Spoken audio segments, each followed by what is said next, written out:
वफाकी वजीर बराए सरमायाकारी कैसर अहमद शेख के घर चोरों ने वारदात डाल दी। 4-5 कमरे हैं जिनके ताले तोड़े गए हैं। जब वो चोर इंटर हुआ है, फेस भी धोया है, वॉशरूम भी यूज किया है, जो टूटियां वगैरह हैं वो उतरी हैं। अरशद भाई ये बताएं कि ये जो कैसर अहमद शेख साहब के घर में जो डकैती की ये वारदात हुई है, ये कैसे हुई है और ये कितने रोज़ पहले हुई है? ये 2 रोज़ पहले हुई है शाज़ेब भाई। और सुबह अर्ली मॉर्निंग जब ना एक लोग जा रहे थे नमाज पढ़ने के लिए, तो शेख साहब का दरवाज़ा खुला हुआ था। तो उन्होंने हमें बताया भाई शेख साहब का ऐसे दरवाज़ा खुला नहीं होता, ये दरवाज़ा क्यों खुला हुआ है। तो फिर हमें पता चला, जो शेख साहब का स्टाफ है डेरे पे होते हैं, उनको इतला मिली। वो बर वक्त आए और उन्होंने आके चेक किया, ताले वगैरह टूटे हुए थे तो देखा और अंदर से फिर चेक किया। तो ये माजरा है, सुबह अर्ली मॉर्निंग फजर टाइम ये वाक़या हुआ जी। अच्छा, इनके घर पे एक तो इनके घर की हदूद जो है वो मेन सिटी के अंदर आती है क्या, और दूसरा ये बताएं कि इनके घर में टोटल कितने ताले लगे हुए थे जो उन्होंने तोड़े हैं? शेख साहब के टोटल जो इंट्रेस्ट के 2 ताले हैं अंदर इंटर हो जाए, जहाँ पे शेख साहब हम लोग बैठते हैं, जहाँ पे वो कबीना लगाते हैं।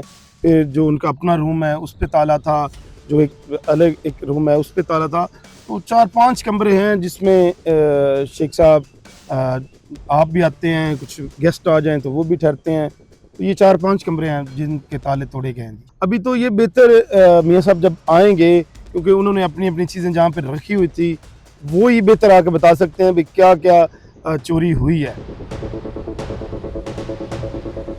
फेडरल मिनिस्टर साहब के जो है वो घर के बाहर कोई कैमरे वगैरह उन्होंने नहीं लगाए हुए अपने घर में सिक्योरिटी के तौर पे, या कोई मुतलका कोई सिक्योरिटी गार्ड या कोई ऐसे इंतजाम नहीं थे? तो कैमरेज वगैरह अभी तक नहीं लगे जी।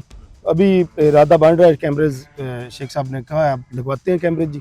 अच्छा, आप क्या समझते हैं कि ये जो चोर थे ये कितने चोर होने हैं, और ये इन्होंने कितनी मालियत का जो है वो नुकसान किया होगा, या भी इसका कोई एस्टिमेटेड कोई फिगर अभी तक नहीं लगाई गई? जो टूटियां वगैरह हैं वो उतरी हैं, जो अंदर मेन चीज़ें हैं वो मियाँ साहब जब आएंगे वो ही हमें बता सकते हैं भी क्या क्या इधर से वो ले गए हैं जी।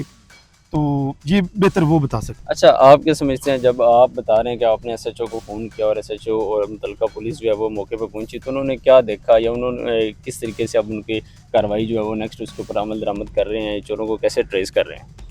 अभी तक तो फिलहाल पुलिस का रिस्पॉन्स बड़ा क्विक है, उन्होंने हमारे साथ बड़ा ताउन किया। मैं DPO चनियोड डॉक्टर नवीद आतिफ साहब का और जितने भी उनके हैं मुतलका, उन्होंने काफ़ी अच्छा ताउन किया है।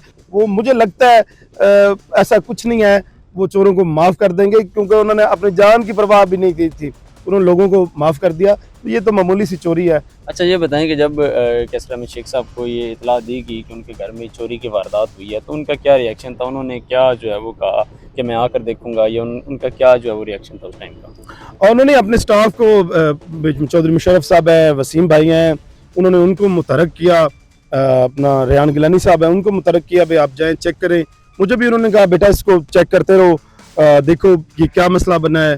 तो मैंने फिर उनको सारा वाक़या बताया जी। तो उन्होंने कहा ठीक है, हो गया जो वाक़या, अब आप करें, आप मिल के बैठ के बात करें इस पर आपने क्या लाएअमल बनाना है, क्योंकि ज़ाहिर बात है वफाकी वज़ीर का घर है जी। तो हम चाहते हैं एक आम आदमी के साथ साथ एक वफाकी वज़ीर जो है वो भी आम आदमी है, वो पब्लिक में वो घुल मिल जाते हैं जी। तो हम चाहते हैं भी कब किसी गरीब आदमी की चोरी हो, जैसे गरीब आदमी का कोई वो घर तोड़ लेते हैं, उसका ताले तोड़ के ले जाते हैं, हम चाहते हैं वो सेफ हो जाए, उस गरीब आदमी की चोरी ना हो सके। हमारी जो होनी थी वो होगी। हम चाहते हैं भाई आने वाले दिनों में कोई गरीब आदमी ना लुट जाए, उसकी चोरी ना हो जाए। वो बड़ी मुश्किल से कमाई करता है, अगर उसकी चोरी होगी तो उसको तो बड़ा मुश्किल हो जाएगा। तो इसलिए हमने ये जो है चाहा है भाई पुलिस की कार्रवाई हो, आने वाले दिनों में किसी गरीब आदमी की ऐसी चोरी ना हो। इसलिए हम बार बार पुलिस को कह रहे हैं इस पे फौरी एक्शन लिया जाए।